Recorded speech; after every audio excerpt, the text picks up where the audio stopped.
Summary of a Prayer for Owen Meany by John Irving.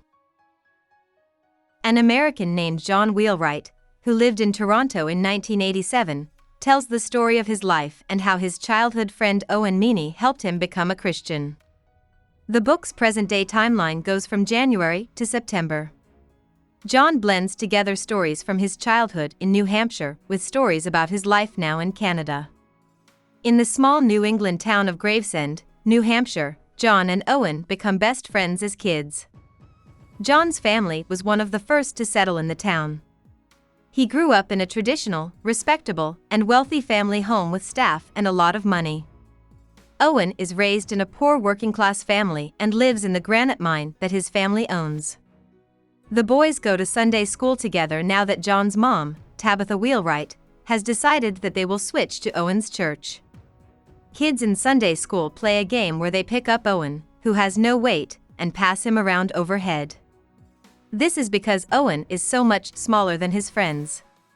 Whenever he talks, his voice sounds like a high-pitched scream, which is also very strange. People in the town think Owen's size and voice are strange because he was born in a place with a lot of granite dust. Owen, on the other hand, thinks they are gifts from God. John's mother got pregnant after having a one-night stand with a guy she met on the train to Boston, where she went to sing lessons once a week. She never told her family who the man was, and after giving birth to John, she kept living with her mother, Harriet. Owen grows up to be like a second son to Tabitha as John does. His parents are strange, don't care about him, and don't show him much love.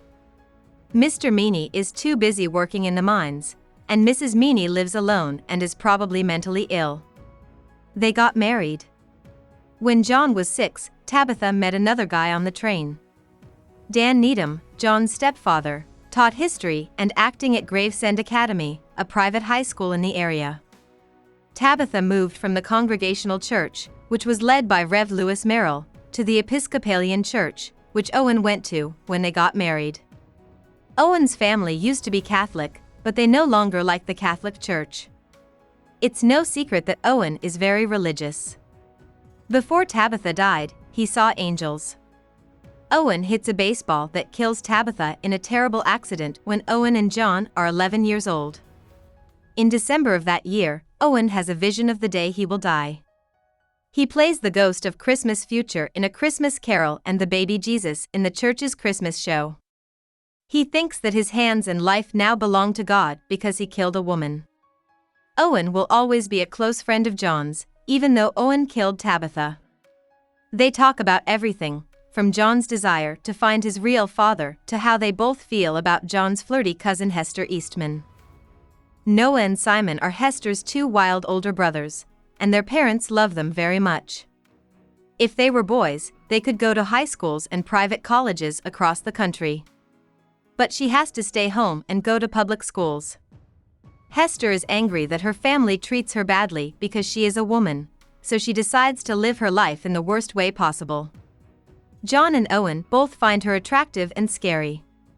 John and Owen both go to Gravesend Academy for high school. Owen becomes famous for writing as the voice in the school newspaper for his opinion pieces. He writes in all caps, just like in the book where his speech is written. Owen's snark and his friendship with older girl Hester make him stand out among his peers. Randy White, the school's new strict director, wants to get Owen to shut up, but Owen won't give in. He bravely thinks that rude behavior should be met with rude behavior in return, and in the end, he is kicked out.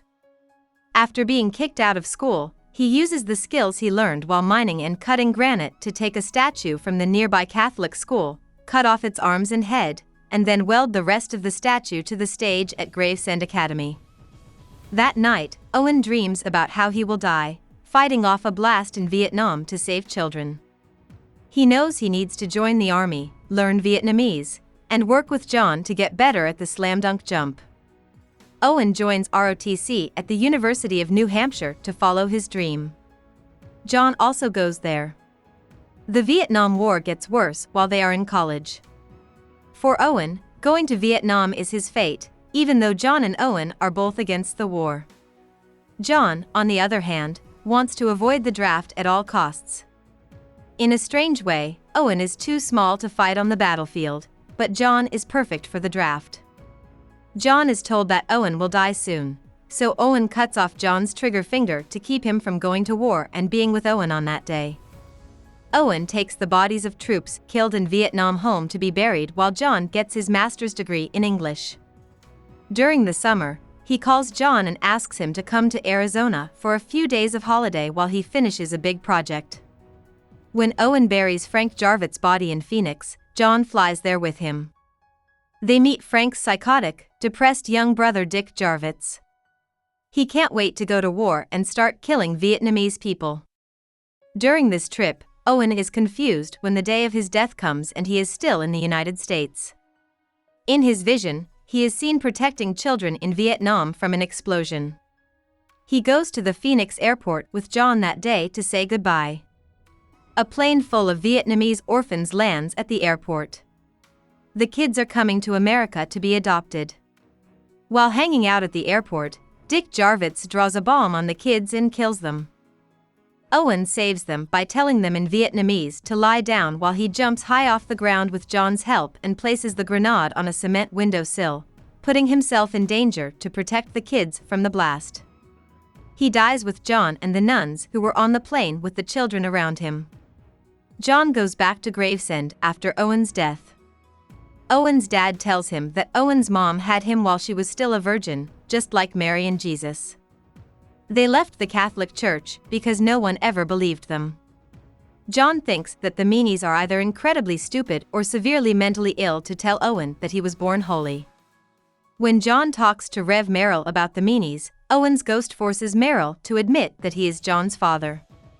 Following her covert job as a singer at a Boston dinner club, she had an affair with his mother, John. Owen tells John to go to Canada.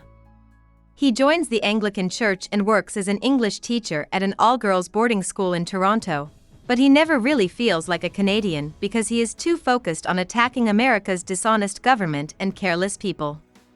But he doesn't want to move back to America. Because of how deeply he feels about Owen's terrible death, he can't move on with his life or forgive his country. Hester, on the other hand, becomes a huge rock star by singing about the war, but John can only pray for Owen to come back.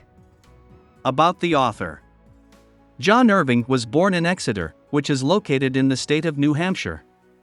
Irving went to school at the Phillips Exeter Academy, where his stepfather taught.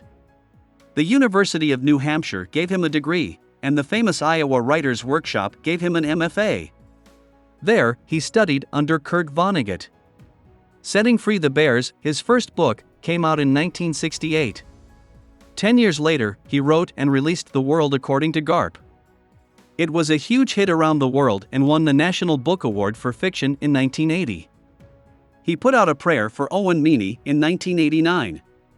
Irving has written more than a dozen books, many of which have become hits, and he is still writing today.